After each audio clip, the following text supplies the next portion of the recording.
Hello दोस्तों, स्वागत है आपका इस नई वीडियो में। दोस्तों, आज हम शिक्षा मनोविज्ञान से संबंधित कुछ इंपॉर्टेंट प्रश्न लेकर के आपके समक्ष उपस्थित हुए हैं। तो बिना देरी किए इस इंपॉर्टेंट वीडियोस को शुरू करते हैं। चलिए, इस वीडियो का पहला प्रश्न है, कक्षा का मॉनिटर होना चाहिए। तो कक्षा का मॉनिटर किसको होना चाहिए, किस विद्यार्थी को होना चाहिए? ऑप्शन ए है कक्षा का सबसे लोकप्रिय विद्यार्थी, ऑप्शन बी है शिक्षक का प्यारा विद्यार्थी, ऑप्शन सी है कक्षा का सबसे शक्तिशाली विद्यार्थी, ऑप्शन डी है कक्षा का बहिर्मुखी विद्यार्थी। तो इस प्रश्न का सही उत्तर क्या है कि कक्षा का मॉनिटर किस विद्यार्थी को होना चाहिए? ऑप्शन ए यानी कक्षा का सबसे लोकप्रिय विद्यार्थी यहाँ पे सही दिया गया है। ऑप्शन ए सही दिया गया है। अगला प्रश्न है कि शिक्षक छात्रों के नैतिक मूल्यों को विकसित कर सकते हैं, क्योंकि मतलब एक शिक्षक अपने छात्रों में नैतिक मूल्यों को विकसित कर सकते हैं, क्यों कर सकते हैं? ऑप्शन ए है शिक्षक में विद्यार्थियों को प्रेरित करने की क्षमता है, ऑप्शन बी है शिक्षक विद्यार्थियों के लिए आदर्श है, ऑप्शन सी है विद्यार्थियों में शिक्षक के प्रति भय होता है, ऑप्शन डी है विद्यार्थी शिक्षक के प्रत्येक निर्देश का पालन करते हैं। तो इस प्रश्न का सही उत्तर दिया गया है कि शिक्षक में विद्यार्थियों को प्रेरित करने की क्षमता होती है, इसलिए शिक्षक क्या करता है कि छात्रों में नैतिक मूल्य विकसित कर सकता है। ऑप्शन ए यहाँ पे सही दिया गया है।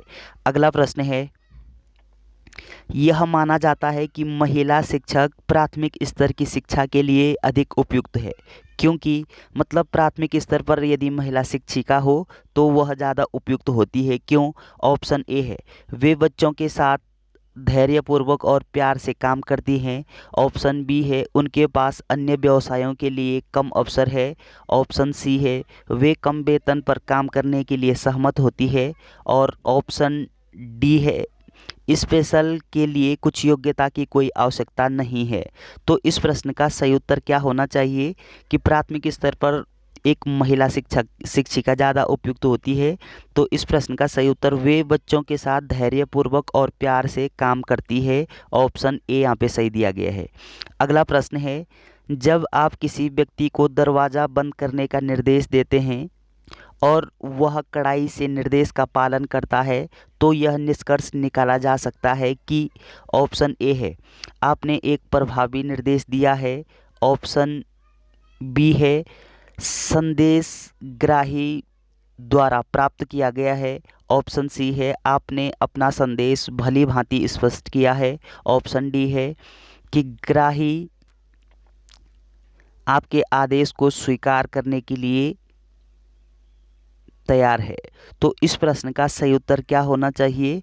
ऑप्शन ए यहाँ पे सही दिया गया है, आपने एक प्रभावी निर्देश दिया है।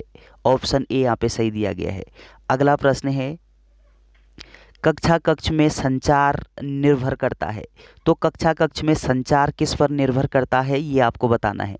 ऑप्शन ए है शिक्षक की स्पष्ट करने की क्षमता पर, ऑप्शन बी है विषय की कठिनाई स्तर पर, ऑप्शन सी है विद्यार्थियों की योग्यता पर, ऑप्शन डी है कक्षा अंतःक्रिया पर।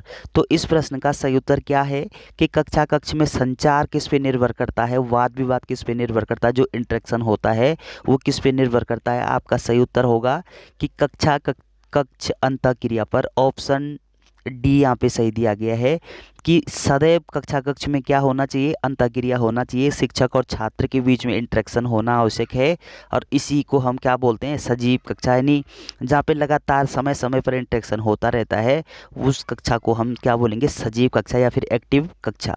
तो चलिए अगला प्रश्न है, एक शिक्षक को करना चाहिए। तो एक शिक्षक को क्या काम करना चाहिए? ऑप्शन ए है अधिक मात्रा में धन कमाना चाहिए, ऑप्शन बी है छात्रों के शैक्षिक उत्थान के लिए प्रयास करना चाहिए, ऑप्शन सी है छात्रों के हितों के कार्य करने चाहिए, ऑप्शन डी है छात्रों की देखभाल करनी चाहिए। तो इस प्रश्न का सही उत्तर क्या है कि एक शिक्षक को क्या करना चाहिए कि छात्रों के शैक्षिक उत्थान के लिए प्रयास करने चाहिए। तो एक शिक्षक का काम होना चाहिए कि किस प्रकार से छात्रों का शैक्षिक जो उत्थान है वो किस प्रकार किया जाए, इसके लिए हमेशा क्या करना चाहिए, शिक्षक को प्रयास करना चाहिए, तभी आप एक आदर्श व उत्तम शिक्षक कहलाएंगे। ऑप्शन बी यहाँ पे सही दिया गया है। अगला प्रश्न है, ग्रामीण क्षेत्रों में विद्यालय छोड़ने वालों की सर्वाधिक दर का कारण है। तो ग्रामीण क्षेत्रों में विद्यालय अधिक बच्चे छोड़ते हैं, इसका क्या कारण हो सकता है? ऑप्शन ए है अप्रासंगिक पाठ्यक्रम, ऑप्शन ए अप्रासंगिक पाठ्यक्रम, ऑप्शन बी है गरीबी, ऑप्शन सी है त्वरित रोजगार के लिए उत्सुकता, ऑप्शन डी है शिक्षकों के साथ अनुपयुक्त पारस्परिक संबंध। तो इस प्रश्न का सही उत्तर क्या है कि ग्रामीण क्षेत्रों में विद्यालय छोड़ने वालों की सर्वाधिक दर का कारण है, सबसे अधिक जो विद्यार्थी हैं वो किस कारण से विद्यालय छोड़ देते हैं? इस प्रश्न का सही उत्तर है कि त्वरित रोजगार के लिए उत्सुकता। तो बच्चे क्या चाहते हैं कि त्वरित उनको क्या मिले? रोजगार मिले, जिससे उनकी आजीविका चल सके। तो ऑप्शन सी यहाँ पे सही दिया गया है। अगला प्रश्न है, एक शिक्षक अपने छात्र से मधुर संबंध किस प्रकार स्थापित करता है? तो एक छात्र अपने छात्रों के साथ किस प्रकार से मधुर संबंध स्थापित कर सकता है, ये आपको बताना है।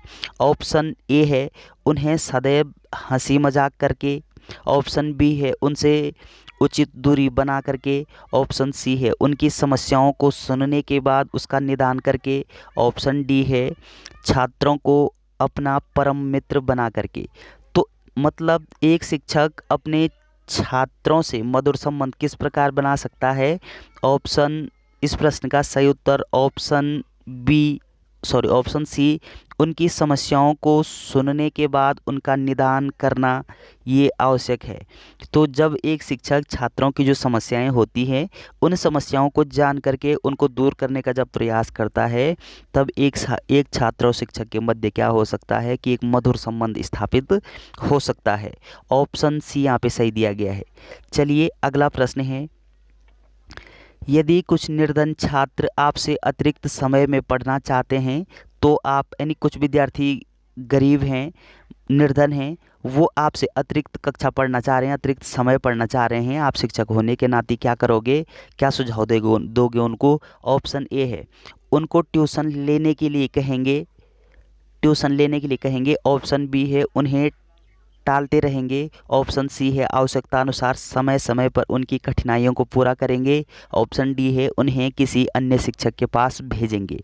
तो यदि आप शिक्षक होने के नाते आपसे कोई बच्चा अगर कहता है, गरीब है विद्यार्थी, कि सर हमको अतिरिक्त पढ़ना है, तो आप क्या करोगे कि आवश्यकता अनुसार समय समय पर उनकी कठिनाइयों को पूरा करने का क्या करना चाहिए हमको या फिर आपको? प्रयास करना चाहिए। ऑप्शन सी यहाँ पे सही दिया गया है।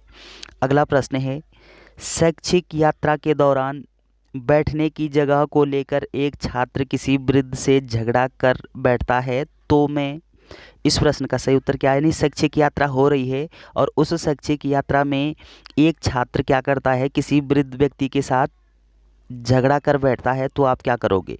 ऑप्शन ए है छात्र का पक्ष लूँगा, ऑप्शन ए छात्र का पक्ष लूँगा, ऑप्शन बी उसे समझाऊंगा कि बड़ों का आदर करें, ऑप्शन सी है उसे अनदेखा करूँगा, ऑप्शन सी है निपटाने के लिए दखल दूंगा। तो इस प्रश्न का सही उत्तर क्या होना चाहिए कि शैक्षिक यात्रा के दौरान, सपोज आप शैक्षिक यात्रा करवा रहे हैं बच्चों से और इस बीच एक छात्र की किसी वृद्ध से झगड़ा हो जाता है, तो आप क्या करते हैं, तो आप क्या करोगे? तो इस प्रश्न का सही उत्तर क्या होना चाहिए? उसे समझाऊंगा कि बड़ों का आदर करें। बच्चों को समझाना होगा कि बड़ों का क्या करना चाहिए, सदैव आदर करना चाहिए। ऑप्शन बी यहाँ पे सही दिया गया है। तो चलिए, थैंक्स फॉर वाचिंग। वीडियो अगर आपको अच्छी लगती है तो चैनल को सब्सक्राइब करना ना भूलें।